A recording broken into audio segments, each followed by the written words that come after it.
Hi everyone, and welcome to this month's Pulse. And the purpose of Pulse, of course, as always, is to give you some useful insights, some actionable insights, and of things that I've been observing around the industry and the marketplaces around the world. So hope this is of value. If you want to share Pulse with anyone, you can forward them 10.io/Pulse. They can sign up.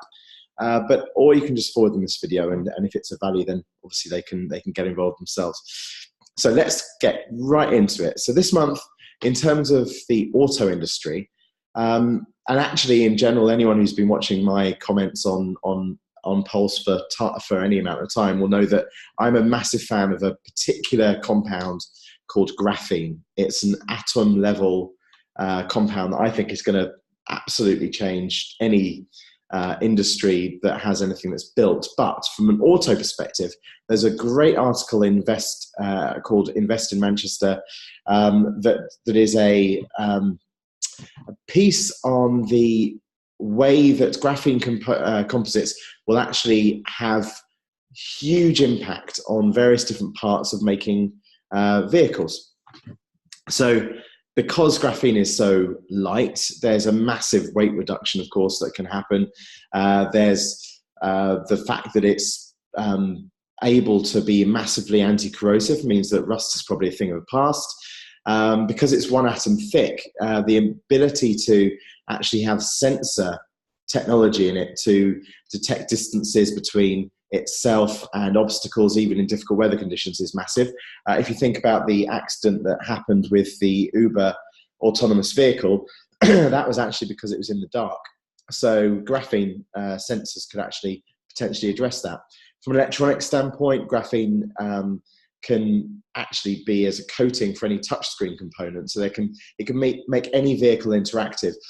From battery power, the fact that graphene allows protons to flow through it means that you could integrate graphene into battery technology that could enhance efficiency exponentially. So basically, click on the Invest in Manchester article, check out graphene for auto. And my advice, by the way, if you're in the auto world, and you're thinking, well, what does this mean to me? This means that if you're building vehicles in any other construct that doesn't involve graphene, you're going to miss the wave.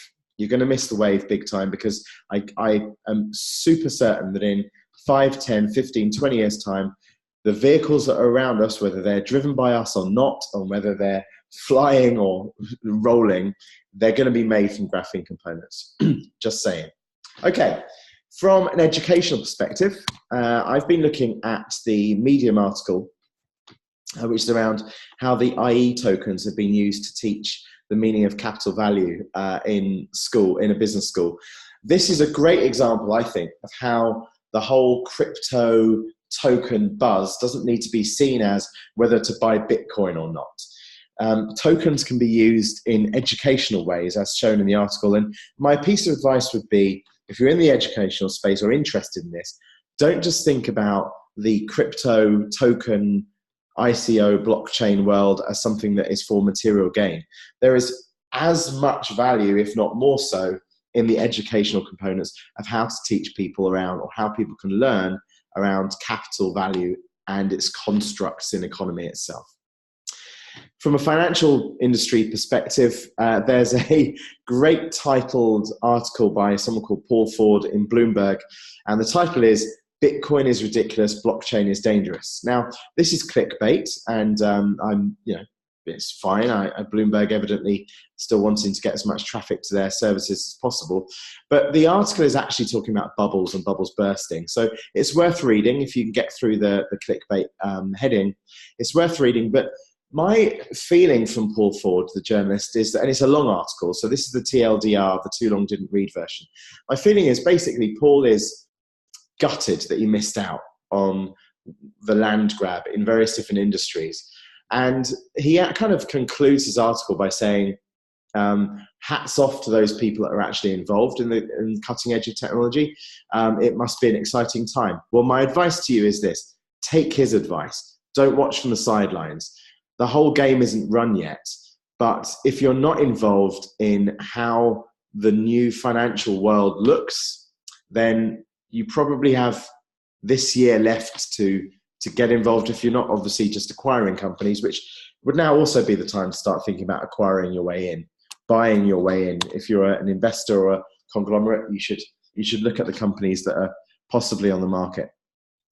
Now, in terms of entertainment, I was fascinated with the Fast Company article, which is all around Altered Carbon, which is a Netflix series, which is absolutely awesome. It raises some interesting points about mortality. And in fact, one of the first parts of Homo Deus, the book, is about immortality and living forever, and the work that Ray Kurzweil is doing and the Calico project at Google. My take on this basically is that, yes, it's great that there's a Netflix series that is set in, 2300 and whatever. It's good, it's entertaining, but more importantly, I think we should actually be planning out the scenarios of what would happen if we didn't necessarily have the average lifespan that we've got. In Homo Deus, the writer goes into some detail in terms of what would happen in 2050. Let's say if there are 150-year-olds, 250-year-olds, what does that mean for various different industries? And my advice is, let's think the scenarios through. Look at the Netflix series and gasp at the amazing potentials, but also think what that really means to us and what to do about it. In fashion, I was fascinated by the WeForum findings of a brilliantly entitled company called AlgaeKnit. And AlgaeKnit, yes, indeed, are in the business of algae. And in fact, the title of their WeForum piece is "You Might Be Wearing Seaweed Next Season." Now, they have some amazing innovations in what they call bio yarn, and they've got a shoe brand called or direction called Algae Kicks. The thing is, it's actually not that humorous a point. This seaweed wearing angle is durable, biodegradable, sustainable. If you throw away your shoes that are made of seaweed, they literally feed the next set of shoes that are grown. It reduces landfill waste from fabrics. I think it's huge. My advice to you is think laterally, moving from the whole start with why that everyone's talking about to actually start with why not. Why not use things like seaweed? Why not use things that are around us all of the time and don't screw the entire planet by capitalizing from? From a food industry perspective, I would like to bring forward to you the Forbes article, which is around the innovation that IKEA are making in food. Now, anyone who's been tracking me recently online will know that Powered by Change, which is my new book, poweredbychange.com. You can go and get it from there and pre-order it or order it depending on which day you see this video. But the foreword is written by Jesper Broden, who's the group chief exec of IKEA. And one of the reasons why I feature IKEA in the book quite a lot, and Jesper's written the foreword, and I've had a modest hand in helping them through the last 5, 6, 7 years, is that they don't just innovate in terms of furniture and home products, making a better life at home for many people. They also innovate in all other parts of their business. Now, you might not know that the IKEA food business is actually a €1 billion business on its own. Just the cafes and the food, this is a big opportunity to innovate. So what they're doing in terms of using algae and insects and all manner of different types of things, this is something that is this is $1 billion business that they're innovating. My advice to you is, what else can you innovate in that might not be your core business, right? So yeah, their other business is 30 times bigger, but the restaurant side and the food side is big enough. Innovate everywhere. Why not? Not just the core bit that you do. Everything else can be innovated.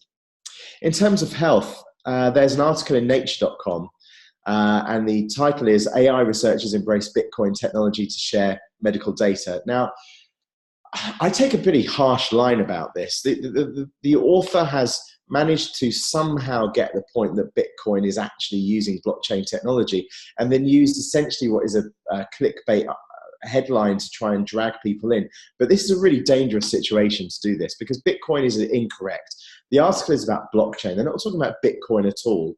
And yeah, they qualify it down in the article, but my point for you from a healthcare perspective, this is a mental health perspective about reading articles like this, beware the headlines. Beware any headlines that is talking about health records, heavily monitored, heavily regulated environments, and then something like Bitcoin, which is heavily unregulated, privacy-free, distributed, public ledger technology. These two things are not happy bedfellows. Beware. Yes, the blockchain components are and extremely important. I think blockchain has a huge role in health, but it's very, very, very irresponsible to use the word Bitcoin and health data at once, I think, personally. Just my opinion. No disrespect to nature.com or any of the fantastic journalists inside, just my opinion. Retail. From a retail perspective, the WeForum article about autonomous robot bees being patented by Walmart, I think, is something we should all look at. One of the things, one of the questions that the journalist says is, the thing that's so puzzling about this is why Walmart? Well, the reason why Walmart is because Walmart are looking at the supply chain, and it turns out, shock horror, that bees are a critical part of the supply chain. And so the question I would be asking is, how will the robots, bees, drones be policed? Because if you're going to have 1 million bees or 500,000 bees, how are you actually going to police this airspace? My advice to you in general is, if you're going to innovate in the supply chain, which is great, also innovate in the supply chain regulations. You have to have regulation technology innovation at the same time as supply chain technology innovation, I believe. Which brings me on to the manufacturing industry, where there's a TechCrunch article recently from the 17th of March, which talks about a company which is either called Aerones or Aerones, which make really big drones for cleaning out turbines and saving lives. Now, these drones are massive. They've got 28 motors, 16 batteries. They can lift 400 pounds.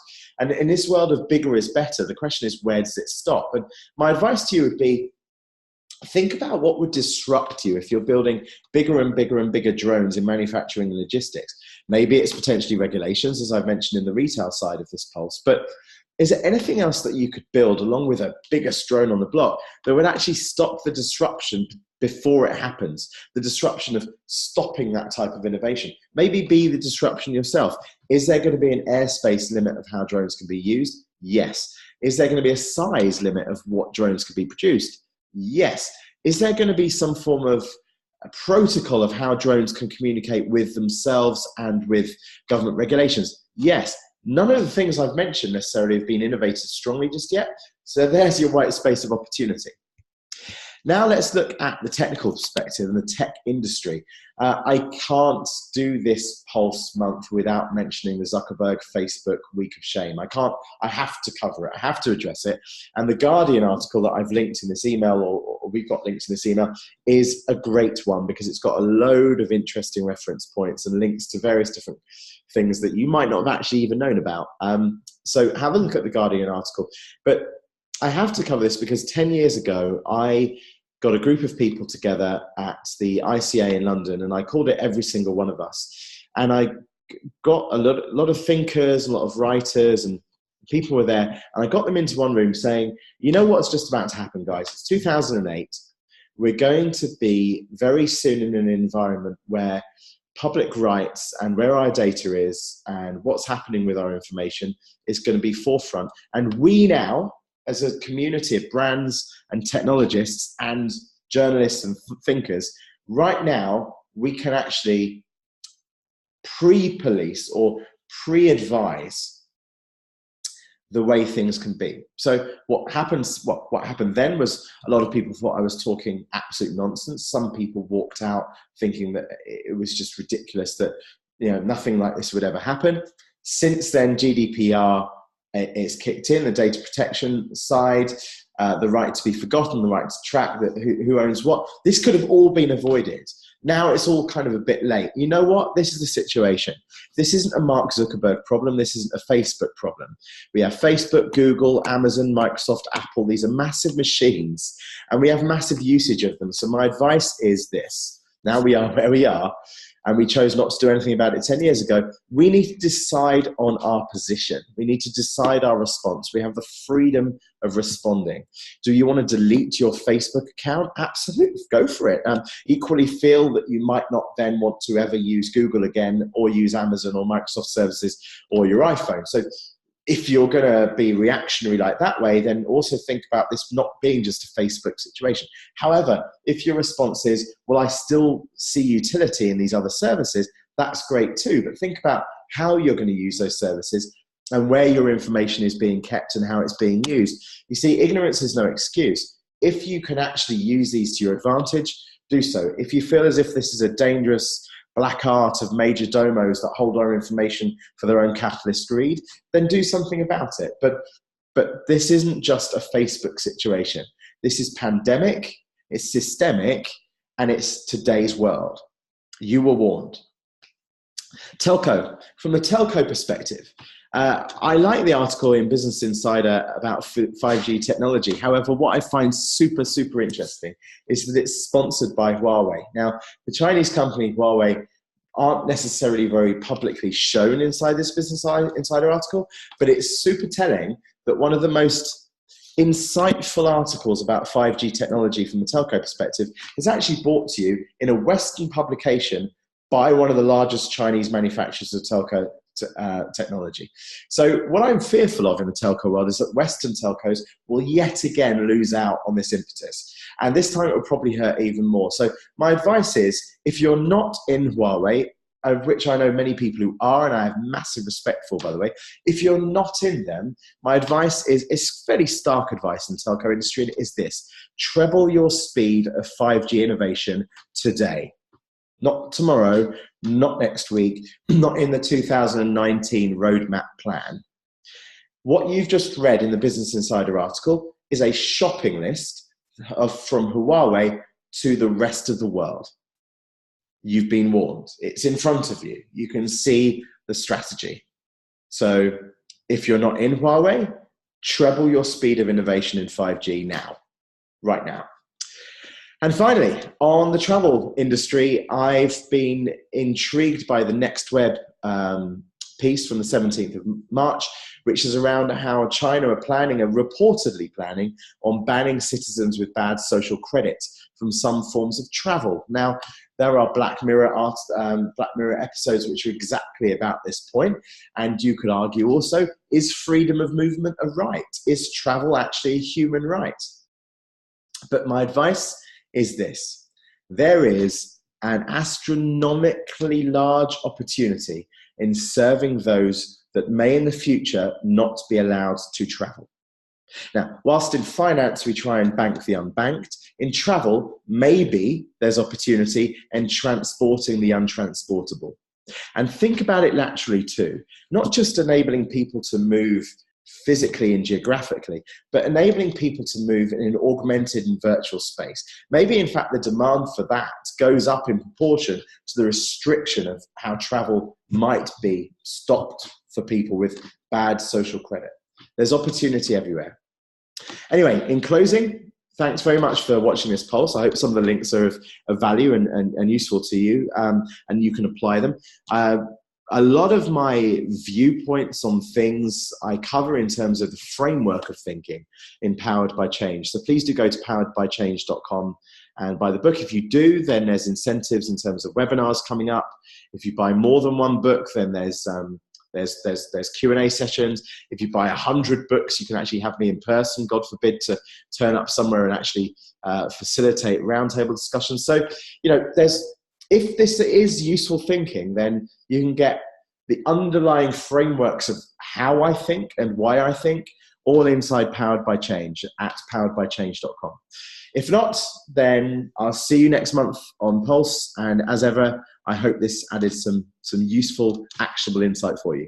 See you later, guys. Bye.